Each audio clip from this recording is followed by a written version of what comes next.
Hey everyone, and welcome to my Karma guide.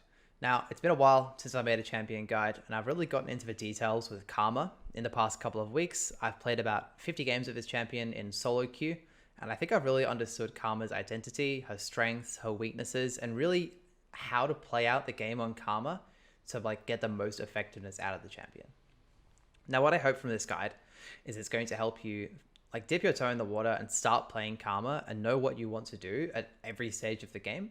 Know how to win a game, know how to play from behind, from ahead, know how to make less mistakes, and all of her strengths and weaknesses.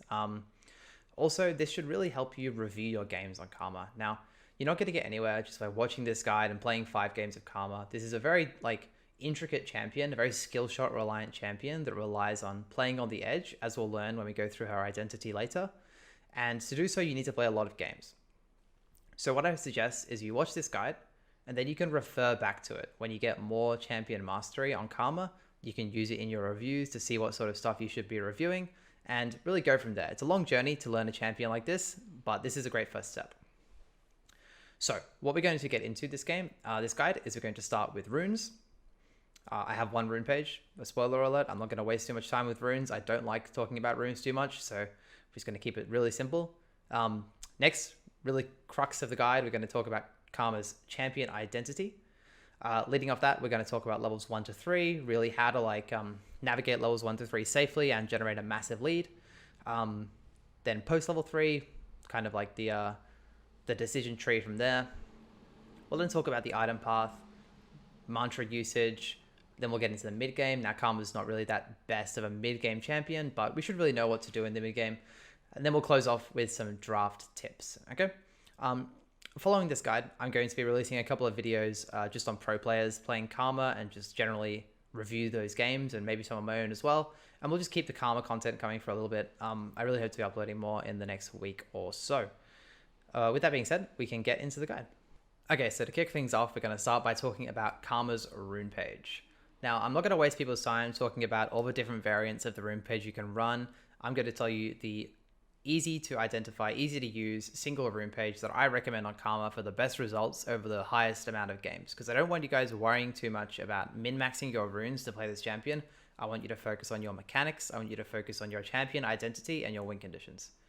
So this is the very simple page. We've got Arcane Comet to start off with. That's your bread and butter ability for laning phase. Your whole identity, as you'll figure out as this guide goes on, is based around landing key Qs in lane, generating a HP lead in the early laning phase, and then snowballing that through the entire game.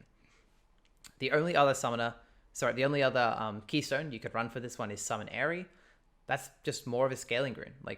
You can mantra E people in late game and have more use out of your Summon Airy, but if you're really all-inning on the identity of Karma, which in my opinion is an early laning champion, then you run the Arcane Comet, right? This identity also goes on with the second line of trees. So you see a lot of people running Mana Flow Band on Karma because you want to obviously poke a lot, right? You want more mana, you want to be rewarded for landing your poke, and you want to be able to land more poke as the game goes on. But Nimbus Cloak on Karma provides an incredible advantage in the early game when it comes to all-ins, dodging, skirmishing, and just once you generate that HP advantage, people are going to get desperate, they're going to fight you, and the Nimbus Cloak really helps in those situations. Also, again, same identity problem. Mana Flow Band is more for scaling. You're not scaling on Karma. You're playing for now. You're playing for level 1, level 2, level 3, generating a huge lead and going from there. Next page, next line of the tree is kind of the same philosophy. You can run Transcendence, the more scaling rune, give yourself some CDR. I vote for Absolute Focus. Just does way more damage. 70%. Is it when you're above 70% HP, you do more damage. You're usually that healthy on Karma, landing more poke, just land more damage. Same in the last tree. This one's quite obvious. You run Scorch. It's the laning rune in the sorcery tree. Water Walking and Celerity are both quite useless. And Gathering Storm would be for your scaling identity. So if you want to double down on the early game, these are the runes you want in the sorcery tree. Same for the inspiration tree. Now, there is some room to go Taste of Blood, Ravenous Hunter in the domination tree. But Futures Market and Cosmic Insight really work for what I really set out to do on Karma. You want your Summoner spell cooldown to flash away a lot because you're quite reliant on your flash when you play this hero because you're so immobile. And the Futures Market one, it's just something kind of been playing with for a while. I know LS has made a video recently talking about it. I've been running this rune for a while on Karma because I figured out that the biscuits are quite useless a lot of the time. You just win most trades, so the biscuits kind of are quite negated. I was running biscuits a lot, and I just ended up leaving laning phase with 2 or 3 biscuits left in my inventory, and now you can't even sell them for that much, so it's kind of a waste. You don't want the boot mastery because you want to buy boots early on in the game, like Ionian boots are really core to your kit. Hex Flash is obviously useless. Perfect timing could be okay in some situations. I just wouldn't ever take it over futures market. Same with minion dematerializer and approach velocity and time warp tonic, all useless, right? So this page is perfect. It lets you buy stuff like a Dark Seal nice and early. It helps you finish off your components and it gives you room to always buy pink wards and potions for your laning phase. It's just like the best early rune in the game. Yeah, you're going to go into some debt, but ideally what you're doing is generating an advantage with the gold that you're spending early and then riding that out through the entire game. The one thing I would suggest maybe playing around with if you're having really struggling versus like engage supports and dying a lot is running Resolve Tree with Bone Plating and Revitalize. In the bottom here, I just have a standard page where you run double adaptive and armor. If you're versing AP champions, just change it to double adaptive and MR. Now, I don't really want anyone making huge changes to these pages because it really doesn't matter that much. Like, you have all the tools within this rune page to win your lane, to do exactly what Karma wants to do, and to unlock Karma's identity. And after you've done that, if you played 50 games and then you want to make changes, go for it then. But don't waste time like min-maxing this page. Just run it. It does what you need to do and go from there. All right, guys. So before we get into the actual guide itself, I really just want to let people know that I have a support Discord at the moment where I'm helping people improve at the role by offering free coaching and a discussion platform for everyone. I'll put a link in the description. Join the Discord, introduce yourself. I do review sessions every Tuesday and Friday morning at 9 a.m. AEST. I'll review anyone's games that wants it and join the community. Okay, so now getting into the meat of the guide, we're going to talk about Karma's identity. Now, I was alluding to this in the rune component of the guide, but Karma, in my opinion, is the strongest support in the laning phase. Yes, you can compare her to champions like Zarath or Brand or these high damage poke mages, but Karma's like a true support, and she also has that poke effectiveness that the other mages have, right? Her goal in the early laning phase is to abuse your incredibly strong early game and snowball the game, and this starts level 1.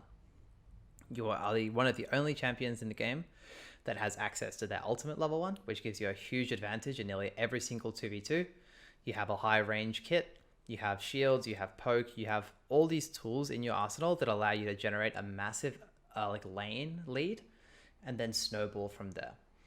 You want to be playing for the wave, you want to be playing to push, to poke, and we'll get into all the details as this guide goes on.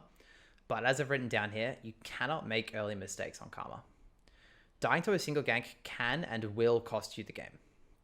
If you get level 3 ganked and you die and your wave is in a bad spot, you're effectively out the game because you no longer maintain control. The key to playing support is controlling the game and playing to your win condition and identity throughout the whole game. Because if you don't, you're just another champion on the map with low gold, right? So as we'll get into in the rest of the guide, Karma wants to generate a lead level 1 and then never drop that lead for the entirety of the game. Now, Karma is also a very squishy champion. That's really core to her identity as well, right? You must know how to position on the edge of life and death. You need to know how to walk up, land your poke, not get engaged on, and then retreat and do it over and over again, developing a HP lead and pushing your opponent out of lane. With that being said, you really must land your Q, especially Mantra. We're going to go through some examples later of games where I don't land my Q, and a single miss Q can give your opponent the opportunity to walk up, hit the wave, hit you, and really wrangle themselves back into the laning phase, right? So Q accuracy is an incredibly important skill to really master Karma. Now, with all of these in mind, what we're going to go into now is an analogy that I have, which will hopefully help you understand Karma's identity at a more realistic level and really tell you what you need to be doing at all stages of the game to generate success. So the first part of the analogy I have is that Karma is like a race car, right? Like an F1 car. You don't have to understand F1 to really know this one, but F1 cars are incredibly fast. They're also incredibly, I guess, squishy, you could call them. Like if you crash an F1 car, you're screwed, right? Like, yes, there's a lot of safety mechanisms in modern cars, but the car will be wrecked. You're going to lose millions of dollars in the car itself because it's incredibly lightweight, because it needs to be lightweight to go quickly. Same with Karma. You need to be squishy to balance out how much crazy poke you have. So you need to play on the edge. It's like Toad in Mario Kart. So this champion is incredibly powerful, incredibly squishy. Make one mistake and the race is over, right? No one crashes in an F1 race and then like gets back in the car and drives off. That does not happen. If you crash in lane as Karma, you're probably out of the race. So we want to be taking the game like an F1 car and treating level 1 like you're qualifying, right? Again, like I said earlier, level 1, you are one of the only champions in the game who has their ulti. This gives you a huge advantage. So qualifying in F1, if you don't know, is where you decide which order you start in at the start of the race. Starting from like first, which they call pole position, and then going all the way backwards, right? And it really can affect who wins the race. Like, not many people win the race if they start like 5th or below, right? Rarely happens. Usually like pole position wins. If not, it's like 2nd, 3rd, 4th, this kind of thing. So level 1, if you start off your lane by landing a really nice mantra Q, stepping past the wave and getting a really nice trade, that's the equivalent of being in pole position or winning qualifying, right? It sets you off in a really, really nice like place where you can win the lane from. And if you don't do this and you're just like in the middle of the pack, there's really not much of a point in playing Karma. Like if you leash, for example, and if you do a really long leash, your opponents don't leash, they get the push, they crash the wave, you're not playing the first wave. No, that's not what Karma wants to do. Karma needs to come early, win qualifying, step past the wave, and keep going from there. And as we approach the next part of the analogy, we have levels 2 and 3, which is what I consider as the first corner. So if you've ever watched an F1 race or MotoGP or anything like this, you'll know that oftentimes the first corner in a race, there's a lot of chaos, right? And we can kind of equate this to when the jungle finishes their first clear, when the engaged support hits level 2, when the Tristana hits level 2, this kind of thing. They want to make the game chaotic, right? If you have a fast car and you know you can just naturally win the game, there's no need to create chaos, right? You're just going to drive, you're going to win the race because your car's faster, you have the skills. But if you have like a slower car and you're in the middle of the pack, it really benefits you to create the chaos. And this is why Nautilus, Tristana, they want to go forward. This is what their champions really want to do. They want to create chaos and they want to ruin your day. Whereas you just want to sit there. You're ahead of the pack. If everyone just stays in their positions at the start of the game, you win. But the second chaos gets involved, that's when you have to really adapt and keep a cool head and play really well. That's when the driver becomes involved. It's no longer about the car, it's about the driver. So what you need to be looking to do is have a really good movement, dodging these hooks, really good positioning, standing behind minions, making sure you're playing with the wave. Because once you make it past the first corner, once the wave hits the enemy tower, there's nothing they can do. And that's what I equate to like being on the straight, right? Once you're ahead and there's no chaos, there's no chance for people to overtake you, you're just there. You've already got a HP lead. They're pinned under the tower. You're hitting them. There's nothing they can do. There's no more counterplay at this point. You're just faster. You've got a faster car. You're ahead. So if you can make it through the first corner on Karma, make it through level 2, level 3, not die to the first gank, place nice wards, not die to the engage, generate a HP advantage, pin them under their tower, as we'll see in the examples that I have to show later on, it'll be easy.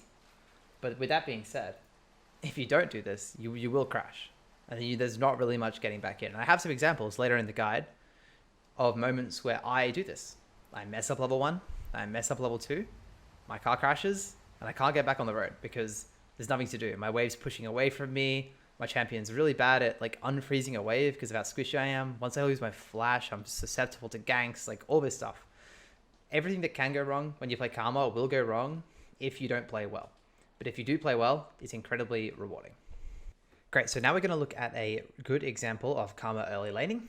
So we are laning with an Ezreal in this game, and we're versing a double range lane. We're versing Jhin and Bard. Just scouting out level 1 to see if I can find them in the bush. I want to get a good position, put myself in a tri-bush. And like I was saying earlier, I want to do great in qualifying. I want to get a nice Mantra Q level 1 and start the lane off out front. So we're just checking bushes with our Qs right now. We find them both level 1. So I have to just throw a Mantra Q at them, hit both. Really, really nice. Get some poke off. move backwards. Now, I learned later on in my Karma learning journey that you're meant to place this ward a little bit later, so that if you do find them, you poke them off, and you have less of a chance of actually finding them in the bush because they're probably already hitting the red. So the later you ward try, the better. But if you do find them, just throw the Q early. Jungler starts bot this game, so we're doing a little bit of a leash. I want to keep my leash pretty short on Karma, just so you can maximize the amount of time you have in lane early. Usually what happens is if you poke them level 1 in Tribush, they won't come back through Tribush. They'll usually come through lane. So I'm walking to block them coming through lane. They do this, they gain the golem's way. So I'm holding my Q until Jhin walks really far forward into me. Then I do a Q and an auto. A lot of people, what they'll do is they'll throw their Q max range in that situation, which makes it more easy to dodge. No need to do that. I missed a Q there. It's pretty bad. So you'll see in a lot of these reviews, I'm still learning Karma. Some of my Qs are really off. Some of them are really good. So we'll see. Hit that one there. We're just getting to push on the wave at the same time. Pretty much every single time my comment or my mana flow is up, I'm going to walk forward and try and poke them. This actually could have been after I discovered I didn't like mana flow, but moving past the wave, just throwing another mantra Q, trying to burn through all their potions. Trying zone from XP as well. If you notice, I'm standing really far up the wave, so if any minions die behind me, they'll actually miss experience, not just gold. So we see the enemy jungler mid, and we know he started bot side. So this is a really sick situation for Karma. We know that the enemy jungler will not be coming bot, and we have free push on the wave. There's a nice little example there of me walking at the bard, then throwing my Q at the Jhin. So a little bit of misdirection there. I'm just making sure that I don't need to move to the invade there with my camera.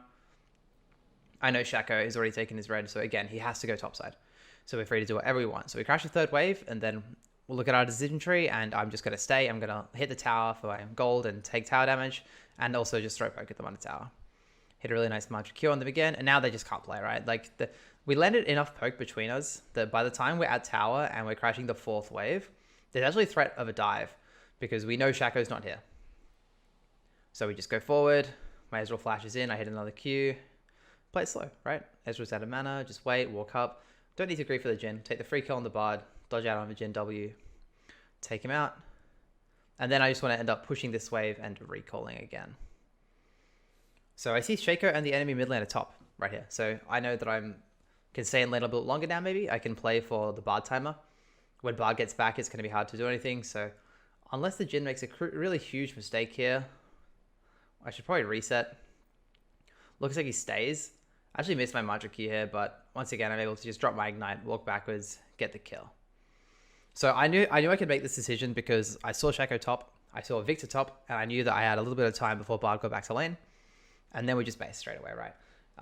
No need to push out this next wave before basing, because then there's a chance that they can actually, like Jhin will spawn, he might even catch the wave before we get there, and then we'd be stuck in lane, or we'd have to go down in minions. This way, the wave will slow push back towards us, so I can base without missing that many minions on my AD carry, right? What I should be doing during this time is pinging that the bard has moved right now. I didn't see if you unflash there or anything, but if I'm running out of base, I should assume the enemy support has free time. So I should usually ping my laners to make sure that they don't die to the enemy support roam. Because as Karma, most of the time, you do just want to be running back to lane. So bard is just messing around mid, and we're about to see the benefit of the slow push back towards us, right? Which is that I can freeze the lane. Now I go for this kill here. I think it's a bit unrealistic. I don't know my damage levels yet on this champion. It's also the case that I'm just playing with an Ezreal and I can't really hit them through the wave. So it's worth a try. You know, I'm still learning Karma. I want to see what the limits are. But at the end of the day, we can now freeze this on our side. And we have absolute control of the lane. We've killed them twice. We can now freeze the wave. He can't touch the minions. We can start slow pushing back towards them if my jungler wants to come bot side. And we're just in a really nice spot to just keep playing out the game. Okay, so now I've got another example of a great Karma early laning phase. So this time I'm playing with a Vayne and we ward the bush a little bit later. My Vayne actually does it for me. She sees me posturing and she kind of realizes what I'm doing. So once again, I'm looking to start off really strong in the game, mantra Q level 1, generate a HP advantage, and play the wave out from there. So as you can see, I'm panning my camera, looking to see where enemy jungle started. I see them come through, so I just throw my mantra Q, hit them both, always really nice. Vayne gets an auto attack as well, and we're off to a fantastic start. Janet Ezreal is not the strongest of lanes, so I can just do this. I can walk past the wave, throw my Q, throw my autos, drop my ignite, Super nice, right? Really heavy trading. In this situation, the Janna accidentally comes back forward and just dies, but the premise is still there. Level 1, want to get super aggressive, throw my mantra Q. When my comet's back up, I can walk back up and go again. Ezreal walks up this way. Notice here, this is a really important Q. You'll see this a lot in this spot where they'll go near that corner, and then the enemy will either go up towards Tribush or back towards tower. You want to wait until they've made that decision and then throw the Q. Don't throw it when they're on the corner because they can easily dodge it. Again, right here, I'm standing in front of the wave, making sure Ezreal can't Q it and making sure he misses a tiny bit of XP. He did miss one of the caster minions worth of XP there, so that's always really nice. And then when the third wave comes, I'm just looking to auto attack the wave a little bit, make sure it hits for tower, because right now we need to crash this third wave, or else it's going to be in a bad spot. So I just spam autoing the cannon minion, speed myself forward and go for another Q. Probably should have waited until my mantra there. I'm just burning my mana for no reason, but I am pressuring when the minions get low. Throw my mantra Q at him here. Janna misses his shield, and now we take stock of what's happened on the map. My jungler is behind us, so I feel really confident hitting this, right? I know that the enemy jungler started bots because they leashed, and the only way we're getting ganked right now is if he does a one-side clear, and Rek'Sai will be here anyway. So this is a really cool example of where my jungler path towards me, and he notices that this is a dive opportunity, and he just goes for it. Like, Rek'Sai has made a bit of a mistake here, not waiting for the wave. This definitely can be a lot cleaner. I probably should have pinged or even typed to him about this one, but the premise is still there. We still crashed that third wave. My jungler was pathing towards me, and they both die. It's absolutely worth it for this to happen, even if one or even two of us die, because they'll miss the wave. So that's just a really great example of that on Karma. All right, this next one is an example of an early game on Karma where I kind of had some bad skill shots. So I start the lane off fine. I place my ward in the bush nice and late and get a nice mantra Q on him. And as we see how the lane plays out, I kind of get in a bad position purely from bad skill shots. So leashing again, not the end of the world. I'll just do a nice short leash, do a 4 autos and a Q, and head off to lane, try and see where the enemy jungle starts. Now, normally if you find the enemy AD carry in the Tribush level 1, it means that he's going to leash afterwards. And we see the Jax rock up in lane, so we know it's a bot side start, right? So, missed my first Q of the lane. Again, it's probably pretty bad to even fire the Q there. I should walk up an auto, or I should be playing on the bottom half of the lane and then wait for my mantra and then throw my Q. Now, this Jhin gives me a nice mantra Q in that spot there, but I have to walk backwards. And we haven't really generated that much of a HP lead at all level 1. Like, I've hit my mantra Q a bit too early. And then again, I Q a minion again, right?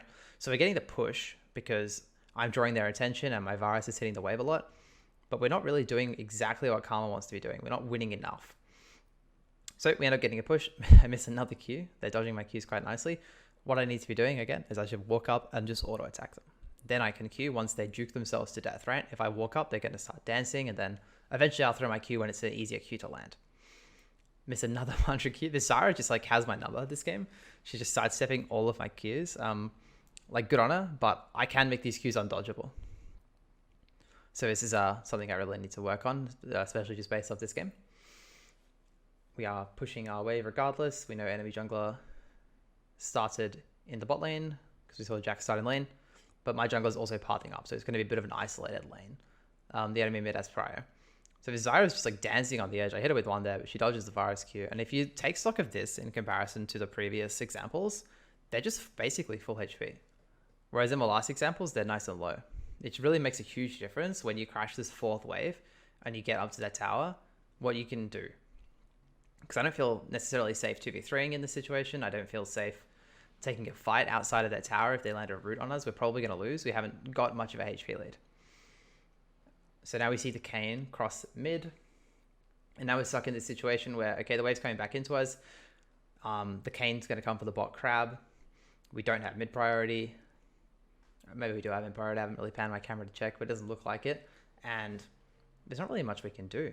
Like, we're pushing a little bit. The Zyra is starting to get quite low, but the situation isn't as good as it could be. Now, eventually, they kind of mess up a little bit. Zyra flashes forward.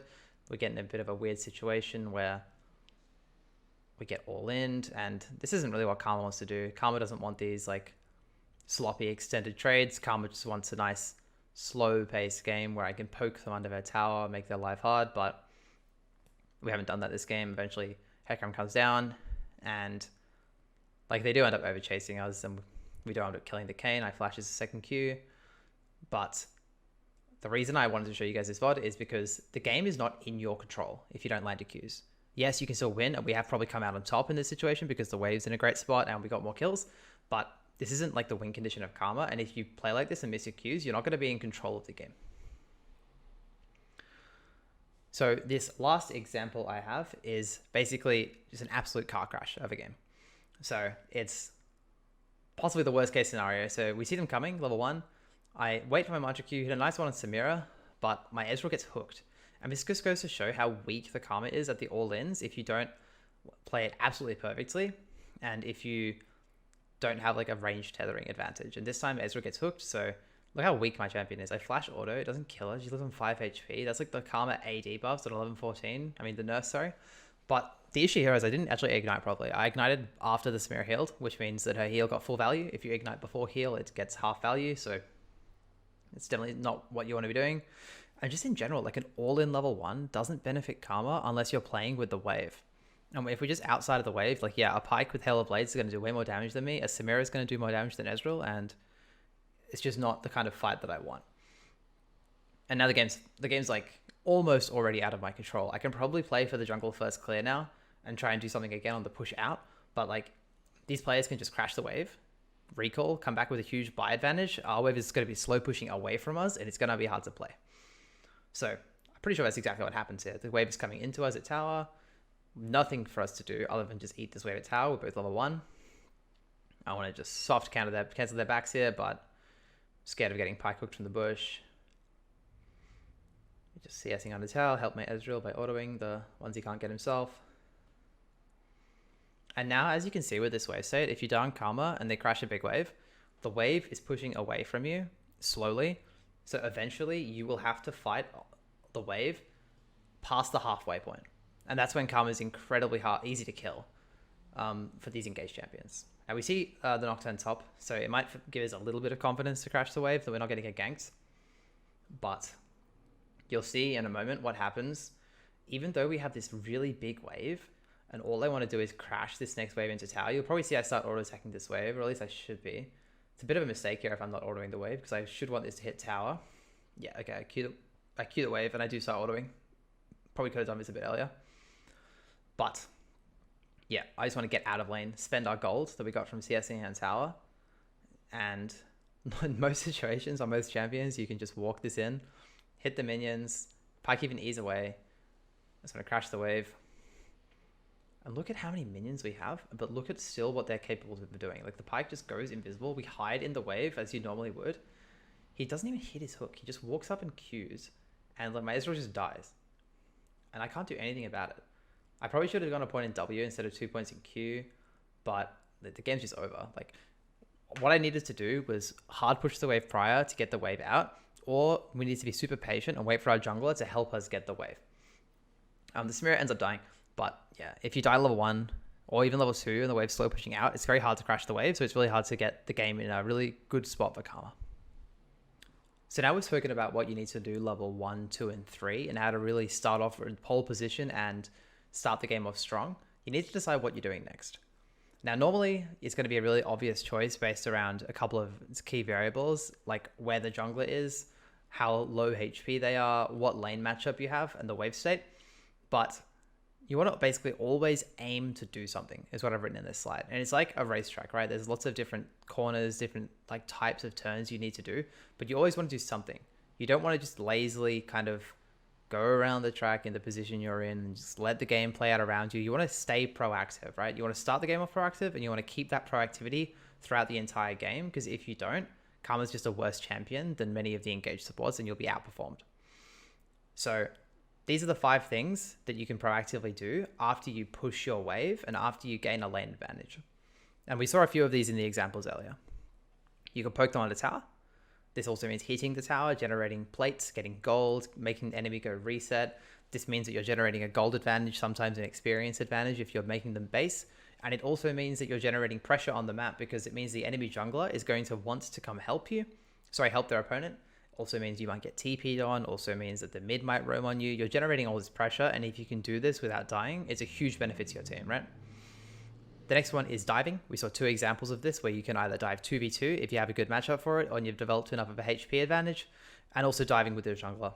Now, both of these really, really depend on knowing that you're safe, right? You don't want to poke enemy tower if you're not safe to do so. We spoke about what variables you need to know. Same with diving. If you dive and you get TP'd on during the dive, or you're poking them and you get TP'd behind, then it's a really bad time. So doing stuff like sweeping your lane and getting deep vision to allow you to poke is pretty crucial to playing level 4 onwards on Karma, because that's really when the game can become chaotic, right? So the third thing you can do based off that is you can actually just use your first priority to ward. So what that looks like is pushing in one wave into the enemy tower. Then while they're eating the wave at tower, you just go place some deep vision or even shallow vision, depending on what jungler you're versing. And then you can go back and poke on the next wave.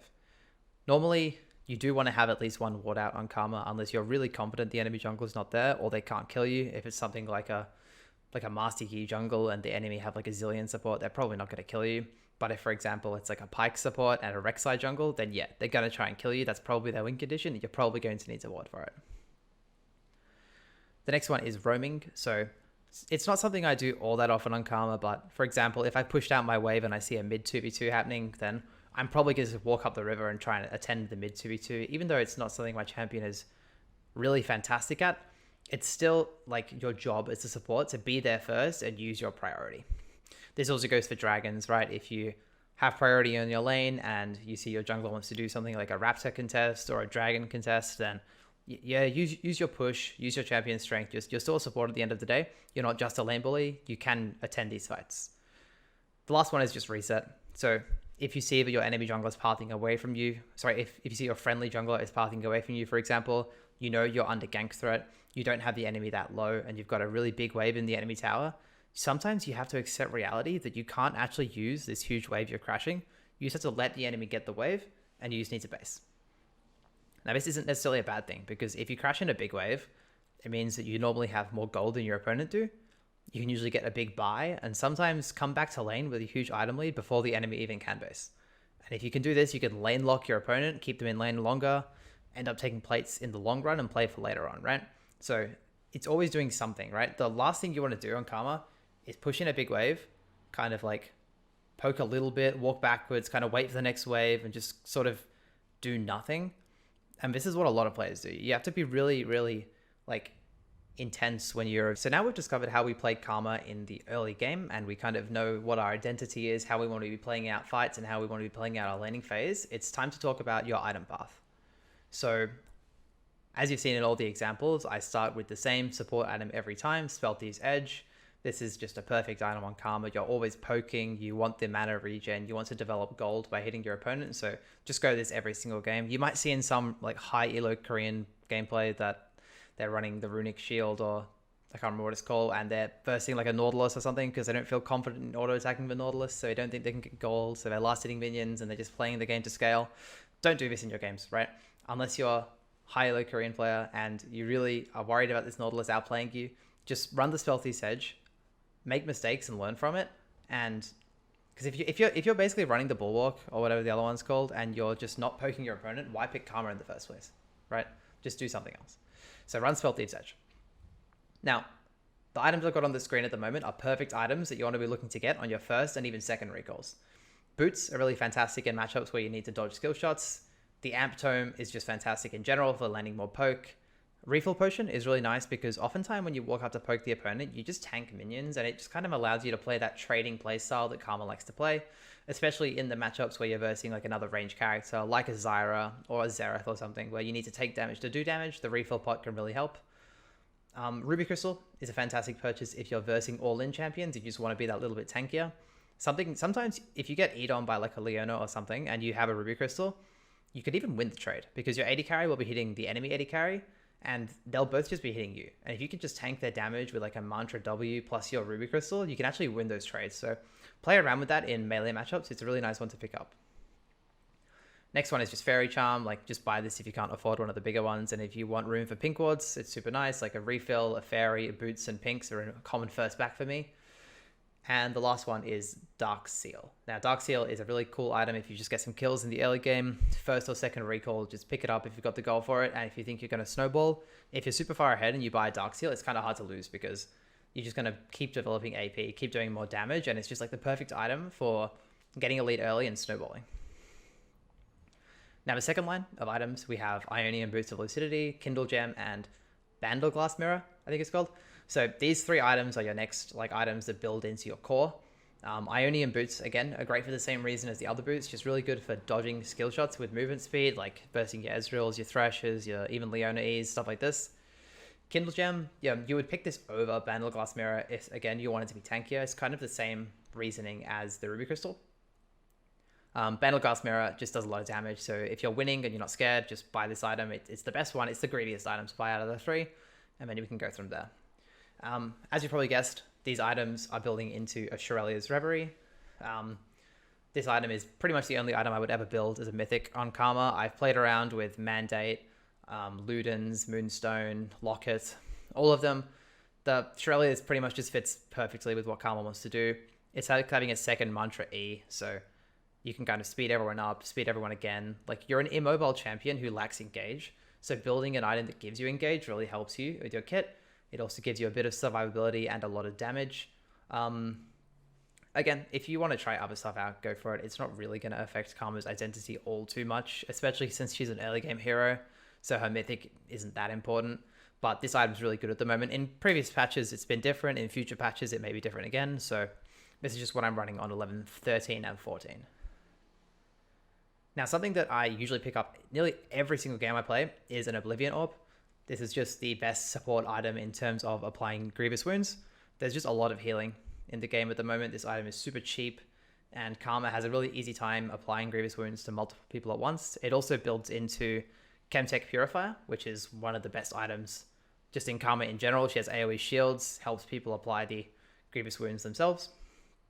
The other item I have at this point in the game is a Magi's. So if you're snowballing a lot on Karma and you just have the perfect goal for Magi's on a reset, maybe you've got 0 kills, 0 deaths, a couple of kills and some assists, you can pick up this instead of pushing past your mythic, because your second item on Karma isn't that meaningful. It can be in some games, but mostly if you have like a Shirelia's, your Boots 2, an Oblivion Orb, and a Magi's, that's like almost a full build. You can do everything you want with those items. So I've got the other items you would consider buying on Karma, these 6. We've got the Wardstone, which is like the final item you would build on a support, just holds your pinks and gives you a lot of AP. It's really good on Karma. Chemtech Purifier, we discussed this one earlier, just like there's a lot of healing in the game. Karma's great at applying Grievous Wounds, and it makes it so your teammates don't have to buy it. Same as the Oblivion Orb. Like, you don't want your AD carry to waste time buying Executioner's Calling if you can just buy the Grievous Wounds for them, right? Next one is Mikkel's Blessing, I think it's called now. Just a QSS for your teammates. I don't think I've ever bought this item because I don't really see many stuns in my games. Just a lot of damage. It's a very expensive item. It's actually not that bad just as a general MR item either. It builds out of a Negatron Cloak, so if you want to be tanky against like an Akali or a Sylas or something, it's not the worst item in the game. Play around with it. There's certain champions it's really good versus, like a Leona, or it doesn't work on like a Malzahar, but if you verse a Mumu or stuff like this, like, you can definitely pick it up. The next one is a Staff of Flowing Water. This is a pretty good item on Karma. If you have AP teammates, this gives you a lot of damage, makes your heals incredibly powerful, and synergizes pretty well with your kit. I would probably build this most games as a 3rd item after Chemtech Purifier, but it really depends. So if you have like a Ziggs on your team, a Xerath on your team, some more AP champions, then build this one. If you have a majority AD team comp, it's probably useless because it just gives AP, right? Next one, Ardent Sensor. If you have a Hypercarry, like a Kog'Maw, a Vayne, a Jinx even, something like this, and they're your win condition, even something like a Tryndamere or a Master Yi, build Ardent Sensor. It's not a bad item on Karma. Again, you rarely get to this point in the game, but if you do get to late game, it really makes you a more useful scaling support buying this item, and it's just good for being aggressive with, right? I was playing with your AD carry, playing with your bruisers, and just moving forwards in the fight and making them really powerful. The next one is Redemption. Now, this one is pretty decent for skirmishing. It's actually okay to get as a second item sometimes, just because of how powerful it is in a skirmish or a 5v5. It's good versus specific champions like Kindred, Karthus, any poke mages is pretty good versus. Any sort of team fight where the fight happens in one place, as if there's like a Jarvan ulti, a Galio ulti, like a lot of melee champions, like the Redemption's really nice because you get a lot of value out of it. But if there's like a lot of scattered fights or you're playing more of a split push game, then the Redemption's quite useless. So just really think about what sort of game you're playing. Are you playing more around neutral objectives, around split pushes, around your hyper carries, around just making picks on people? And buy your mythic item, buy your like legendary items appropriately. Okay, pretty much everything works. Again, don't put too much of an emphasis on this stuff. Like at the end of the day, if you're playing your early games out properly, you're landing your Qs, you're getting poke on the enemy tower, this stuff does not matter. This is just like the icing on the cake, right? When you get to mid game, you want to be able to make your correct item choices so you can close out the game faster. All right, so the next thing I want to talk about is your mantra usage. Now, this is a bit finicky on Karma. This is the one thing that separates her from most other champs in the game, right? It's she gets her ulti level 1. We've kind of been alluding to it the whole time. Her identity is mostly based around landing great mantra Qs in laning phase. But let's just have a quick chat about how you use the mantra as the game progresses and what each of the mantras are really good for. So mantra Q is obviously your level 1 bread and butter, your laning phase bread and butter, but it's also really good as the game progresses as just a general damage tool, especially because it comes up so quickly. I've written down on this slide, as the game goes on, your mantra abilities come up incredibly quickly, and that's because of the passive component of the mantra, where the more abilities you use, the more people you hit, and the more often you use them, the quicker your ulti actually resets. So there can be a time in a team fight where if you throw a mantra Q and you hit 3 people, it's pretty much always like up again at level 11. So really don't waste, like don't use them too sparingly. There's a really fine line between like throwing them out as soon as they're available and holding them. Sometimes it's good to do one, sometimes it's good to do another. Review your skirmishes and have a look at when you find success in a skirmish and when you don't, and try and like draw some conclusions and some trends from this gameplay. So just remember, the mantra Q is actually fine in mid game. Don't tunnel vision on just mantra E-ing every fight, which you can sometimes do. Sometimes you can be a damage character and just throw mantra Qs. It does a lot of damage if you're ahead. Next one, mantra W. Pretty much only one use for this is like when you're getting dove. All it does is it gives you HP. So it gives you HP on the cast of the W, and it gives you HP on the tether of the W. So 2 heals. This can be really useful for if you're getting dove on by an assassin, or even if you're just low HP in a fight and you kind of want to heal up. You can also mantra Q Baron, mantra Q Dragon, and mantra Q... Maybe you can mantra Q monsters. I've never really done it, but maybe you can mantra Q the Gromp or something to get some HP back. I know for sure you can do it on Baron and Dragon and champions. So that's what that one's for. Mantra E, multi-purpose ability. You can use it to engage, you can use it to escape, you use the block abilities like Karthus ulti or like Ziggs bomb, or just generally if there's AoE poke abilities on the enemy team, you can use it to to block them. Also stuff like if a teammate is coming out of zone use or a Bard ulti, you can mantra E and time it when they come out so they don't die. Same with the Kindred ulti, use mantra E right as the Kindred ult ends to kind of win your team to team fight. It's also perfect engage when paired with Shurelya's, and it just gives a big shield as well. So it gives the big shield to the person you cast it on, and then the regular shield to everyone around them.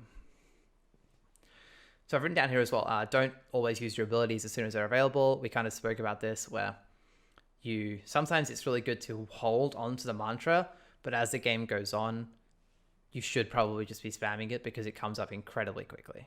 But in the early game, like sometimes using a mantra Q just because your E and your W are on cooldown isn't correct. Sometimes it's better to wait for the mantra E and then win your team to fight that way. So review your games, review how you skirmish. It's really important that you're using mantra effectively because it's like the ability which kind of defines your character as the game goes on. Last one I've written down here is adapt to the chaos. So this is really hard to do. Like this just comes with games and games on Karma. Like I only put about 50 games to make this guide. If you play hundreds of games of Karma, different skirmishes are going to play out in different ways, and you're going to have a better job at having that muscle memory and knowing which one to use when.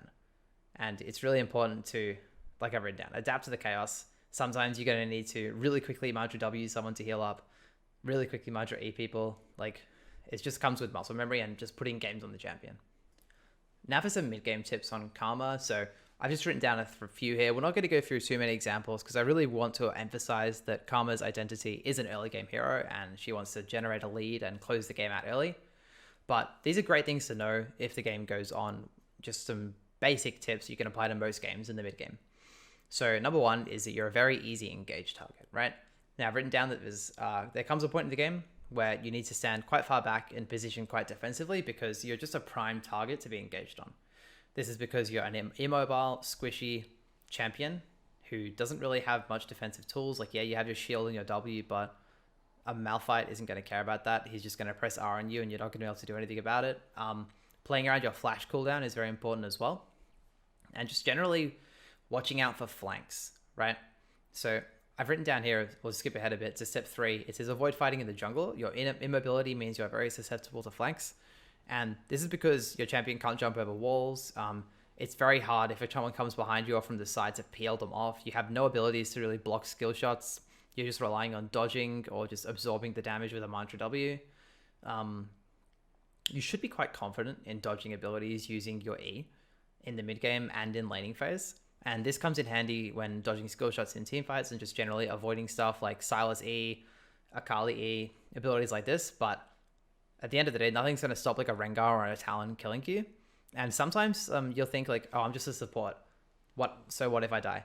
But it does matter. Like your champion is really useful. And especially since you are the one who's usually getting ahead in the early game, one-shotting a support at the start of a team fight usually leads to a team fight win, especially in high elos. On the same line of that, one of the times you're most vulnerable in the game is when you're sieging. So if you feel confident enough pushing up a lane and hitting a tower, that means you're very susceptible to both being flanked, TP'd on, generally engaged on, poked down. You're very susceptible, right? Because like it implies that you're very far away from safety, which is your own towers. So you have a long way to run away. Oftentimes you can rely on your Mantra E or your Shurelius to get out, but if I'm playing against a Karma, for example, and I'm playing like a Nautilus, if they're hitting my tower, that's when I want to kill them.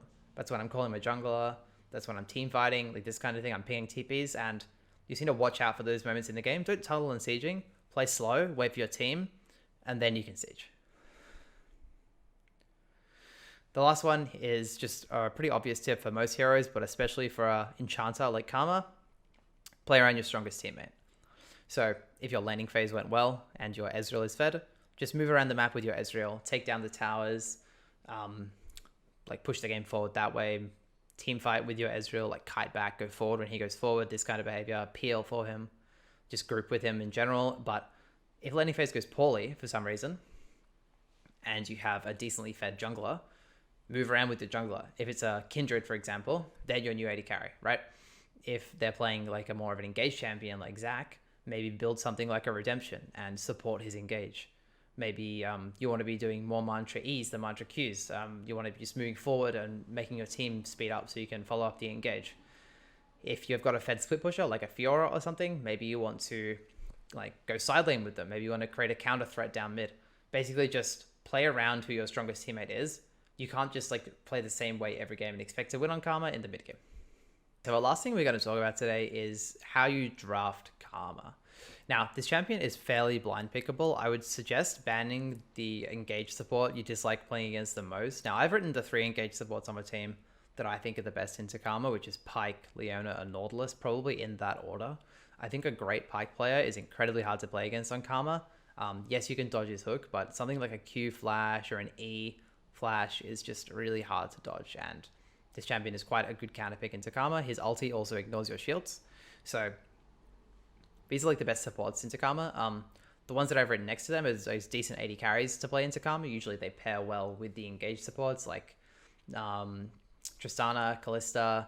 I haven't written them down, but even like a Varus or a Draven who want to go forward in lane and really punish your immobility and just hard engage on you. Other great champions into Karma. Junglers that fit along the same line of that is just people that want to ruin your win condition of sieging the enemy tower.